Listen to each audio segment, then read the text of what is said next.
श्री शिवाय नमस्तुभ्यम। स्वागत है आपका शिव पुराण श्री कोटि रुद्र संहिता छठे अध्याय में ब्राह्मणी की सद्गति व मुक्ति। सूत जी बोले, हे ऋषियों, जिस ब्राह्मण के घर में सुवाद ठहरा था वह सुबह शाम दोनों समय अपनी गायों का दूध निकाला करता था। आज भी उसने अपनी स्त्री से कहा कि बर्तन दे दो, मैं दूध निकालता हूँ।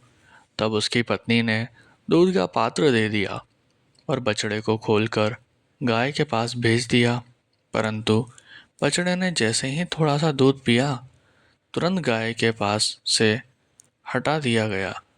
माँ के पास से हटा देने पर बछड़ा उछलने लगा, जिससे ब्राह्मण के पैर में ठोकर लग गई। क्रोधित होकर ब्राह्मण ने बछड़े को बहुत पीटा और गाय का दूध निकाल लिया। गाय दुखी होकर रोने लगी कि अपने बच्चे को दूध भी नहीं पिला सकती। मैं अपने बच्चे को पिटते हुए देखती रही, परंतु उसकी कोई मदद नहीं कर सकी। तब बछड़ा अपनी माता को समझाने लगा कि माता, तुम धैर्य रखो, जो जैसा करता है वह उसी का फल भी भोगता है।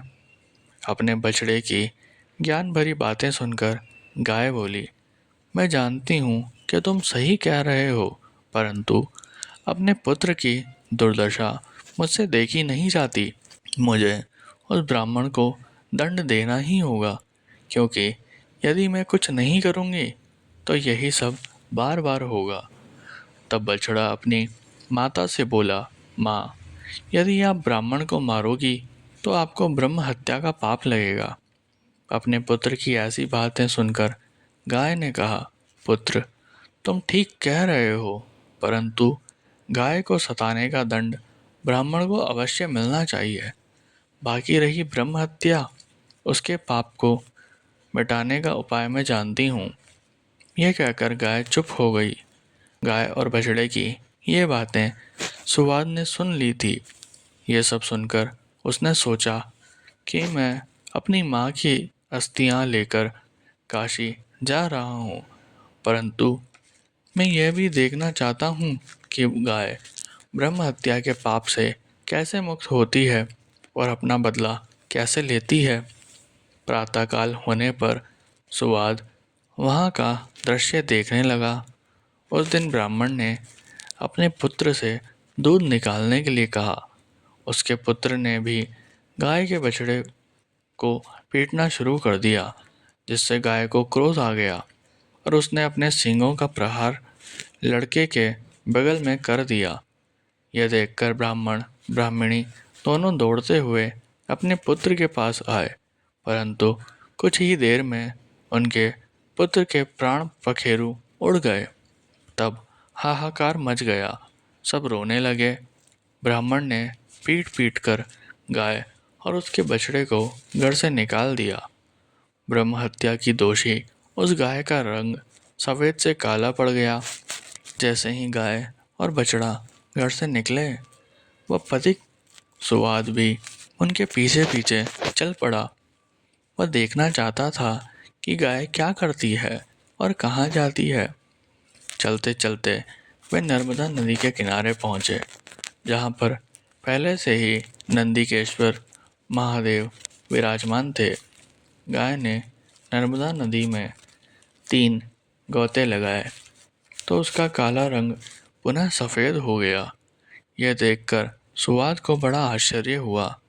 गाय वहाँ से निकलकर कहीं अन्यत्र चली गई। तब नर्मदा को प्रणाम कर ब्राह्मणी पुत्र सुवाद ने भी नदी में स्नान किया। फिर नंदिकेश्वर का विधि पूर्वक पूजन करने के पश्चात वह काशी को चल पड़ा। रास्ते में सुवाद को एक युवती दिखाई दी, जिसने सुंदर वस्त्र एवं अलंकार धारण किए हुए थे। उसने सुवाद से पूछा, ब्राह्मण देवता, आप इस प्रकार प्रसन्न होकर कहाँ से आ रहे हैं और कहाँ जा रहे हैं। तब सुवाद ने उस युवती को सारी बातें बता दी और कहा कि मैं अपनी माता की आज्ञा को पूर्ण करने हेतु उनकी अस्थियां काशी ले जा रहा हूँ। तब यह सुनकर वह युवती बोली, ब्राह्मण, तुम बहुत भोले भाले हो। ये तीर्थ अत्यंत पवित्र है। प्रतिवर्ष वैशाख शुक्ल पक्ष की सप्तमी के दिन नर्मदा की पवित्र धारा में स्वयं गंगा जी आती है। आज वही शुभ दिन है, इसलिए तुम अपनी माता की अस्थियों को यहीं प्रवाहित कर दो। यह कहकर वह युवती अंतर्ध्यान हो गई। सुवाद पुनः नर्मदा नदी की ओर लौट आया तथा उसकी पवित्र धारा में सुवाद ने अपनी माता की अस्थियां प्रवाहित कर दी। तभी उसे एक दिव्य दृश्य दिखाई दिया। उसकी माता दिव्य देह धारण किए शिवलोक को जा रही है और उसे आशीर्वचन देते हुए कह रही थी कि तुम धन्य हो, तुमने अपनी माता को सद्गति प्रदान कर दी है। पुत्र को आशीर्वाद देते हुए वह ब्राह्मणी शिवलोक को चली गई।